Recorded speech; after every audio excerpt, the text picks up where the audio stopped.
ከዚህ ወደዚህ። አሁንም እንደዚህ አይነት ፎቶ ነው የምትጠቀሙት። በአንድ ብር ብቻ ፎቶአችሁን ወደ ተለያየ ስታይል መቀየር እንደምትችሉ ታውቃላችሁ። ዘመን ኤአይን ተጠቅማችሁ ፎቶአችሁን እንዴት ማሳመር እንዳለባችሁ አብረን እንይ። ቴሌግራማችን ላይ ገብተን ሰርች ባሩ ላይ ዘመን ኤአይ በአማርኛም በእንግሊዝኛም መጻፍ እንችላለን። የሚመጣልንን ቡት ከተጫንን በኋላ ኦፕን እንለዋለን። ከዛን ስታርት የሚለው ይመጣልናል። ስታርት ካልን በኋላ ዘመን ኤአይ የሚለውን እነካለን። የተለያዩ እዚህ ጋር ፊት ለፊት የምታያቸው ስታይሎች አሉ።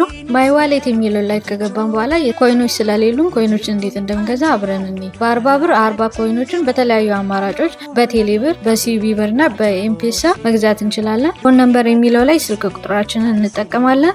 ስልክ ቁጥራችንን ካስገባን በኋላ የምንጠቀመው መተግበሪያ ከተጫለን በኋላ ኮምፕሊት ፔመንት እንላለን። ፓስዋርድ አስገቡ ይለናል። ፓስዋርዳችንን ካስገባን በኋላ ማረጋገጫ ቴክስት ይልክልናል። በ40 ብር ኮይናችንን ገዝተናል። ፔመንት ሰክሰስፉል ኮምፕሊት ካለን በኋላ ከተለያዩ አማራጮች ውስጥ የፈለግነውን ምርጠን ፎቶአችንን ኢንሰርት እናደርጋለን። ፎቶአችንን ካስገባን በኋላ ደስ ወርደን ጀምር የሚለውን ከተጫነን በኋላ ፎቶአችንን ዳውንሎድ ማድረግ እንችላለን። በዚህ መልኩ የተለያዩ ስታይሎችን ፎቶዎችን ዳውንሎድ እያደረግን ለተለያዩ ሶሻል ሚዲያዎች መጠቀም እንችላለን። ዘመን ኤአይ በየቀኑ አዳዲስ ቪዲዮዎች እንዲደርሷችሁ ይህንን ቻናል ፎሎ፣ ላይክ፣ ሼር ማድረግ እንዳትረሱ። እናመሰግናለን።